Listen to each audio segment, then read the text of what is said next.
बिस्मिल्लाहिर्रहमानिर्रहीम। Welcome to Punjab educators. Dear students, आज की इस वीडियो में हम चैप्टर नंबर 3 की प्रोग्रामिंग एक्सरसाइजेस को सॉल्व करेंगे और उनका प्रैक्टिकल भी करके देखेंगे कि उनके आंसर्स कैसे जनरेट होते हैं। लास्ट लेक्चर में हमने इस ऊपर वाले दोनों क्वेश्चंस कंप्लीट कर लिए थे और आज हम सबसे पहले प्रोग्राम की एक्सरसाइज का पहला क्वेश्चन देखते हैं। इसकी अगर प्रॉब्लम स्टेटमेंट को पढ़ें तो क्वेश्चन ये है, एक ऐसा प्रोग्राम लिखें जो दो इंटीजर नंबर्स की इनपुट ले और आपको ये बताया कि क्या पहला नंबर दूसरे नंबर का फैक्टर है या नहीं। इसका मतलब ये है कि सपोज़ अगर हमारे पास 15 है और एक नंबर हम एंटर कर देते हैं 5, तो हमने यह बताना है कि क्या 5 के फैक्टर्स में 15 आता है या नहीं आता। तो इस तरह से हमें पता चल जाता होता है कि पहला नंबर दूसरे नंबर का फैक्टर है या नहीं है। ये नहीं, अगर एक नंबर दूसरे नंबर पे कम्प्लीटली डिवाइड हो रहा है और उसका आंसर 0 आ जाए तो इसका मतलब ये होता है कि वो नंबर उसका फैक्टर है, यानी उसके वो एक तरह से यूँ समझ लें कि वो उसके टेबल में यानी पहाड़े में भी आता है। आइए इस प्रोग्राम को स्टार्ट करते हैं। तो इसकी कोडिंग मैंने ऑलरेडी करके रखी हुई है कोड ब्लॉक्स के अंदर। आपको जस्ट सिंपली इसको समझा देता हूँ। हमने वर्ड मेन को स्टार्ट किया। इसके अंदर हमें दो नंबर्स लेने हैं, n1 और n2। दोनों नंबर्स मैंने वेरिएबल के तौर पर ले लिए हैं। अब यहाँ पे मैं यूज़ कर रहा हूँ printf को। printf के अंदर मैं एक मैसेज डिस्प्ले कराना चाहता हूँ कि फ़र्स्ट नंबर को एंटर करें और उसके बाद scanf की मदद से मैं इसकी इनपुट को n1 के अंदर रिसीव करूँगा और इसी तरह से मैं printf की मदद से दूसरे नंबर की इनपुट के लिए यहाँ पे लिख देता हूँ एंटर सेकंड नंबर। ये मैसेज स्क्रीन पर दिया जाएगा और जैसे ही ये मैसेज दिया जाएगा scanf की मदद से इसको हम n2 यानी नंबर 2 में सेव कर लेंगे। अब जब हम इन दोनों नंबर्स की इनपुट कर चुके होंगे तो उसके बाद हम इस नंबर्स के ऊपर इफ़ एल्स कंडीशन को अप्लाई करेंगे। इफ़ एल्स कंडीशन इस तरह से कि हम नंबर 2 को डिवाइड करेंगे नंबर 1 के ऊपर और अगर उसका रिमाइंडर 0 आता है तो इसका मतलब ये हुआ कि नंबर 2 नंबर 1 पे कंप्लीट डिवाइड हो गया है। अगर ये कंडीशन ट्रू हो जाती है तो प्रिंटफ की मदद से हम स्क्रीन पे मैसेज दे देंगे यानी आउटपुट दे देंगे कि फ़र्स्ट नंबर जो है वो सेकंड नंबर का फैक्टर है। और उसी तरह से एल्स के केस में हम लिख देंगे कि फ़र्स्ट नंबर सेकंड नंबर का फैक्टर नहीं है और at the end get ch और हमारा ये प्रोग्राम कंप्लीट हो जाएगा। अब इस प्रोग्राम को रन करके इसकी आउटपुट को चेक करते हैं। मैं फ़र्स्ट नंबर में एंटर करता हूँ सपोज़ 5 और सेकंड नंबर में मैं इनपुट कर देता हूँ 15, तो आपको मैसेज आएगा the first number is factor of second number. इसी तरह से अगर मैं कोई और नंबर दे देता हूँ, सपोज़ मैं फर्स्ट नंबर में एंटर कर देता हूँ 20 एंड सेकंड नंबर में मैं एंटर कर देता हूँ 3, तो आपको जो मैसेज दिया जाएगा कि फ़र्स्ट नंबर सेकंड नंबर का फैक्टर नहीं है। अब हम बात करते हैं क्वेश्चन नंबर 2 की। दूसरा क्वेश्चन ये है कि कैसा प्रोग्राम लिखें जो एक नंबर इनपुट ले और अगर वो नंबर 3 का हासिल ज़रब हो, यानी अगर वो नंबर 3 पे इक्वल डिवाइड हो जाए तो हम समझ जाते हैं कि वो 3 का हासिल ज़रब है, यानी उसका वो मल्टीपल होता है। और उसके अंदर अगर यूनिट प्लेस उसके अंदर 5 मौजूद है तो हमने येस प्रिंट करना है। यूनिट प्लेस का मतलब ये है कि क्या उस डिजिट के अंदर क्या 5 आता है, तो हमने उसी चीज़ को चेक करना है। अगर वो नंबर एक तो 3 पे कंप्लीट डिवाइड होना चाहिए और उस नंबर के अंदर 5 भी आना चाहिए यूनिट प्लेस में, तो हमने येस को प्रिंट करना है। तो इस प्रोग्राम की कोडिंग को आपको मैं समझा देता हूँ। सबसे पहले हमने क्या करना है, यहाँ पे एक वेरिएबल ले लेना है नंबर के नाम से, या NUM या N भी ले सकते हैं। उसी नंबर के लिए हमने प्रिंटफ किया है कि एंटर एनी नंबर। स्क्रीन पे या आउटपुट आपको मैसेज दिया जाएगा और उसी को हमने फॉर्मेट स्पेसिफायर %d की मदद से नंबर में इनपुट करके रिसीव करके उसको सेव भी कर लिया है। अब बात आ जाती है इसी नंबर के ऊपर हमने इफ एल्स कंडीशन को अप्लाई करना है। सबसे पहले तो हमने ये चेक करना है कि क्या वो 3 का मल्टीपल है या नहीं है। तो हम क्या करते हैं कि नंबर को 3 पे डिवाइड करके उसका मॉडुलस लेते हैं और चेक करेंगे कि क्या इसका रिमाइंडर 0 आता है। एंड साथ में हमने अप्लाई करना है क्योंकि इसके अंदर हमने दोनों कंडीशन को चेक करना है। हम नंबर को 10 पे डिवाइड करेंगे और उसका मॉडुलस चेक करेंगे, इसका रिमाइंडर देखेंगे क्या वो 5 आता है इसका रिमाइंडर। इट मीन्स जिस भी नंबर का रिमाइंडर 5 आ गया तो इट मीन्स उस नंबर के अंदर 5 मौजूद होगा, तभी जाके उसका रिमाइंडर 5 आएगा ना। तो हम मैसेज दे देंगे यस इस नंबर में आपका 5 भी मौजूद है और ये 3 का मल्टीपल भी है। एल्स में हम उसको मैसेज दे देंगे कि नो, इसमें कुछ ऐसा नहीं है, ये या यहाँ तो फिर ये 3 का मल्टीपल नहीं है और यहाँ फिर इसके अंदर डेसिमल प्लेस 5 इसके अंदर मौजूद नहीं है। अब हम इस प्रोग्राम को रन करके इसकी टेस्टिंग कर लेते हैं।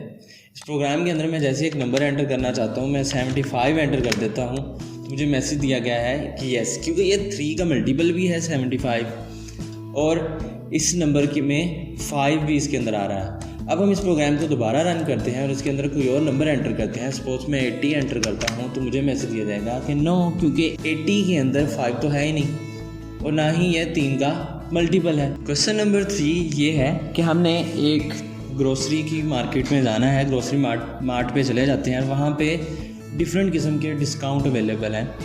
यानी अगर आपका टोटल बिल 1000 रुपये तक का होता है तो आपको 10% उसमें से रियायत दी जाएगी, डिस्काउंट दिया जाएगा। और अगर आपका बिल 2500 तक है तो आपको 20%, 5000 आपका बिल बनता है तो आपको 35% उसमें से रियायत दे दी जाएगी। और इसी तरह से अगर आपका 10,000 बिल बनता है तो आपको 50% की रियायत यानी डिस्काउंट दी जाएगी।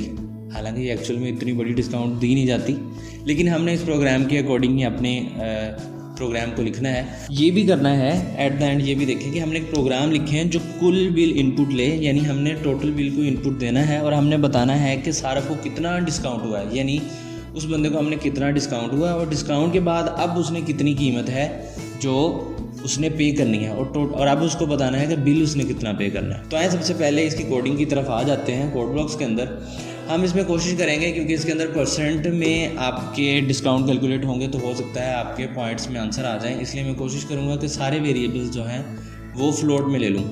फ्लोट टोटल बिल, इसके अंदर हम अपना टोटल बिल एंटर कर देंगे। डिस्काउंट में हम डिस्काउंट को कैलकुलेट कर लेंगे और पेड बिल यानी जो हमने डिस्काउंट के बाद जो बिल पे करना है वो हम पेड बिल के अंदर सेव करेंगे और उसको डिस्प्ले करेंगे।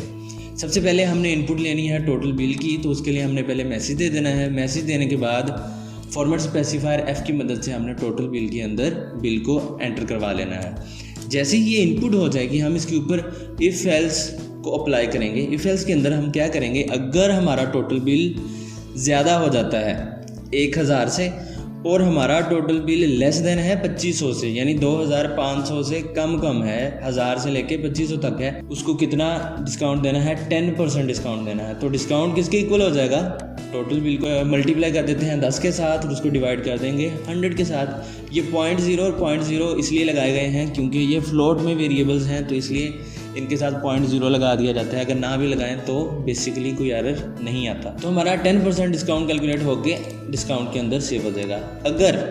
अगर हमारा बिल 2500 के बराबर या इससे ज़्यादा है और 5000 से कम है तो हमने उसको 20% हमने उनको डिस्काउंट फ्राहम करना है और 20% डिस्काउंट कैलकुलेट होके हमारे डिस्काउंट के वेरिएबल के अंदर आ जाएगा। इसी तरह से एल्स लगा के फिर एक और कंडीशन हम इसके अंदर लगाएंगे, वो ये होगी कि अगर हमारा बिल 5000 से ज़्यादा हो या 5000 के बराबर हो जाए और बिल 10,000 से कम हो। ये इसलिए लगाया गया है क्योंकि 10,000 के बराबर हो गया तो उसको तो 50% डिस्काउंट देना है, 10,000 से कम बिल होगा तो उसको 35% हमने डिस्काउंट देना है। और एट द एंड हमारी जो लास्ट वाली कंडीशन थी वो ये थी कि अगर हमारा बिल 10,000 से ज़्यादा हो जाता है, यानी हमारा 10,000 या 10,000 से ज़्यादा होता है तो हमने 50% डिस्काउंट देना है। तो वो हम बेसिकली एंड में छोड़ देते हैं, एल्स के अंदर उसको दे देते हैं। एल्स लास्ट वाले एल्स में हमने क्या कर दिया, 50% उसको डिस्काउंट दे दिया है। 50% डिस्काउंट कैलकुलेट होके डिस्काउंट में सेव हो जाएगा। एट द एंड अब हम यहाँ पे क्या करेंगे, जो हमने एक पेड बिल यानी जो तो उसका टोटल बिल था जो वो एंटर करेगा, उसमें से हमने डिस्काउंट जो हमने कैलकुलेट किया है उसको माइनस कर देना है। तो जो बिल उसने अब अदा करना है वो पेड बिल के अंदर सेव हो जाएगा। अब इसी को हमने डिस्प्ले भी कराना है, यानी उसको कितना डिस्काउंट हुआ है वो भी बताना है और जो बिल पे उसने करना है उसकी कीमत भी उसको बतानी है।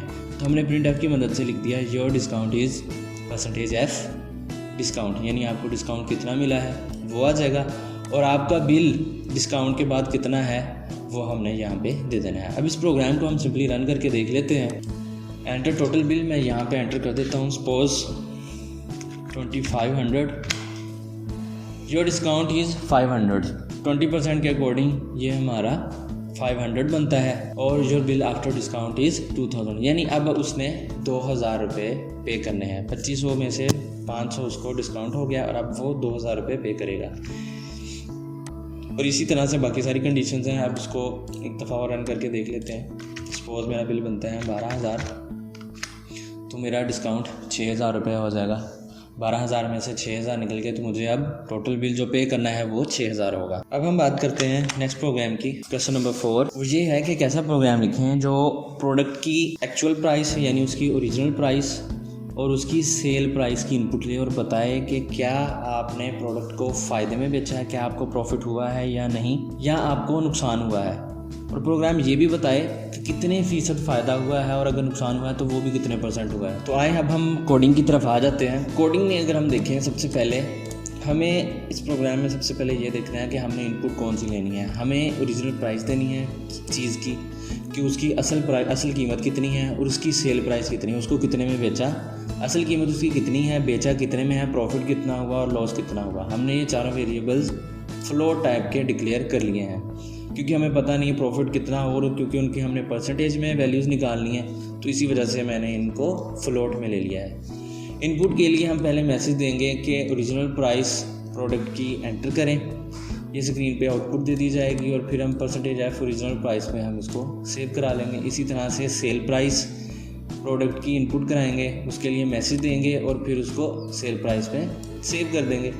अब हमने अप्लाई क्या करना है, इफ एल्स कंडीशन को अप्लाई करना है। वो सिंपल है, अगर तो उस चीज़ की सेल प्राइस ओरिजिनल प्राइस से ज़्यादा है, यानी सपोज कर लें एक चीज़ आपने 20 रुपये में बनाई है और आपने उसको 50 में बेचा है, तो बेचने वाली कीमत 50 है, चीज़ के ऊपर जो खर्चा आया था या जो उसकी असल कीमत थी वो 20 रुपये थी, तो 50 रुपये 20 से बड़े हैं। तो यही बात है कि सेल प्राइस यानी 50 रुपये बड़े हैं, ओरिजिनल प्राइस से 20 से बड़े हैं, तो उसको फ़ायदा होगा ऑटोमेटिकली 30 रुपये का। अगर तो ये कंडीशन ट्रू होती है, फिर आपको बताया जाएगा कि प्रोडक्ट सोल्ड ऑन प्रॉफिट, कि आपने वो जो चीज़ बेची है वो आपने प्रॉफिट में बेची है, और प्रॉफिट हुआ कितना है ये भी हमने यहाँ पे कैलकुलेट करना है। सेल प्राइस में से ओरिजिनल प्राइस को माइनस करेंगे, उसको मल्टीप्लाई करेंगे 100 के साथ, उसको डिवाइड कर देंगे ओरिजिनल प्राइस पे, तो आपका परसेंटेज निकल आएगा, यानी इसकी फ़ीसद निकल आएगी कि आपको कितने फ़ीसद फ़ायदा हुआ है। सेव, और ये आपका रिज़ल्ट सेव हो जाएगा प्रॉफिट के अंदर, और हम आपको प्रॉफिट की जगह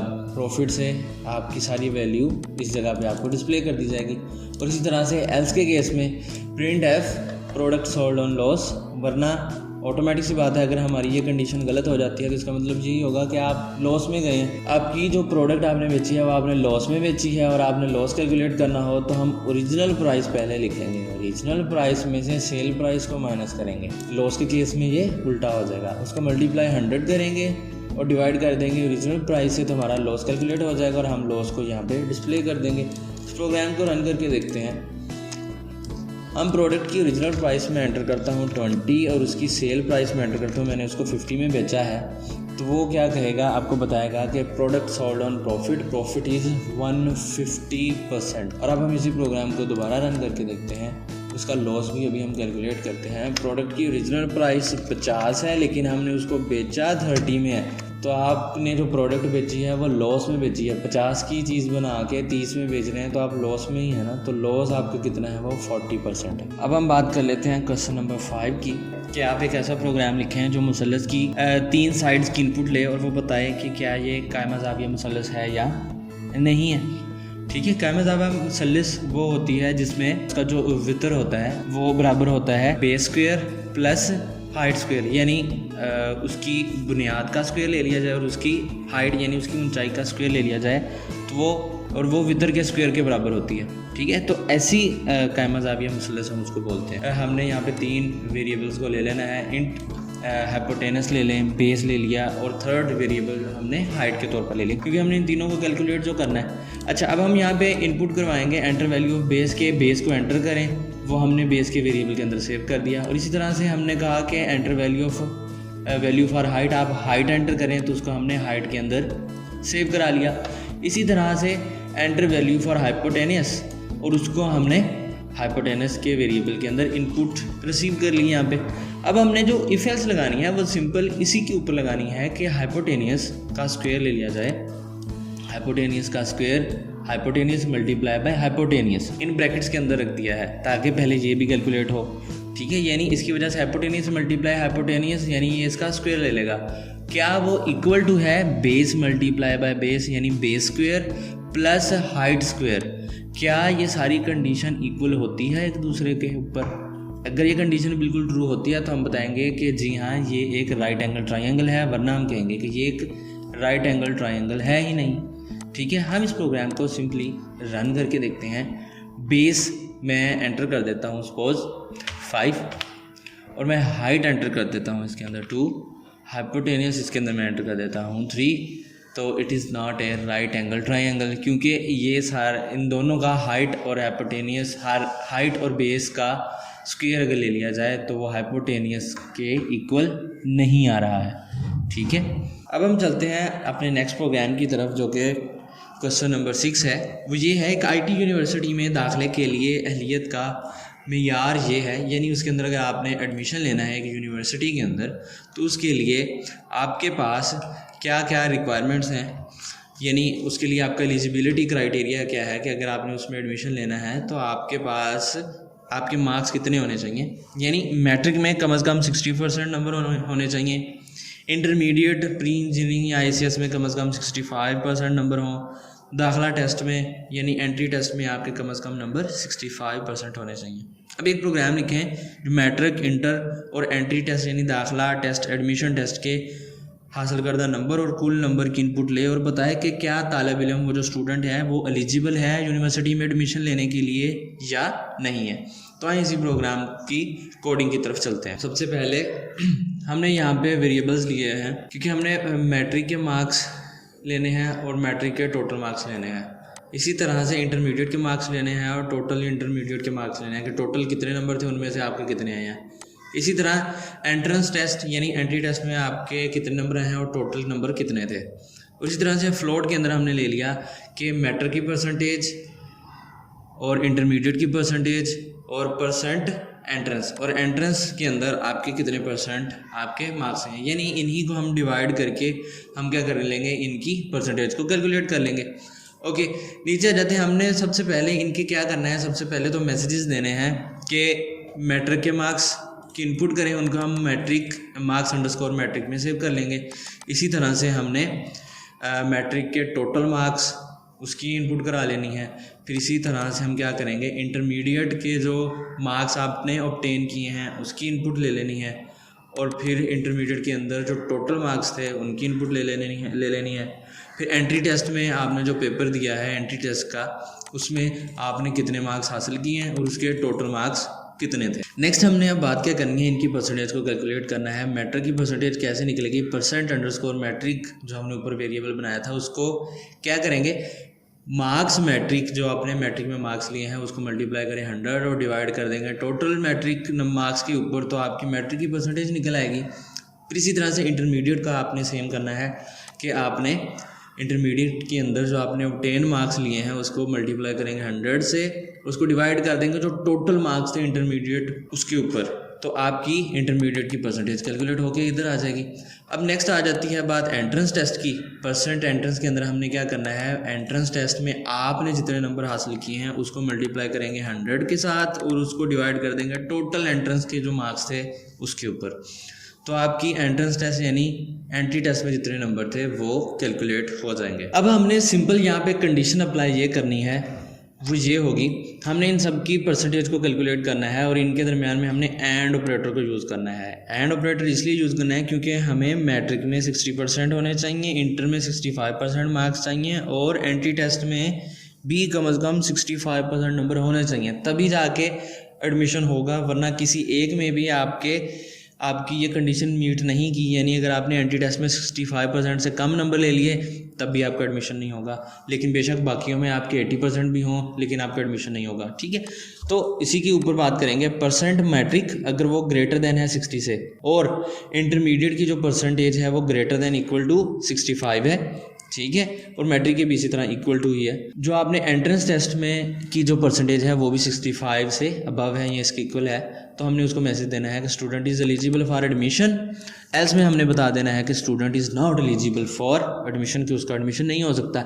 अब इस प्रोग्राम को हम सिंपल क्या करते हैं, रन करके देखते हैं। Enter obtained marks in matric. Suppose मेरे मैट्रिक में मार्क्स आए हैं 700 और मैट्रिक के टोटल नंबर थे जी 1000 सपोज, ठीक है। और इसी तरह से इंटरमीडिएट में मेरे मार्क्स आए हैं भाई 900 आउट ऑफ 1100 में से, ठीक है।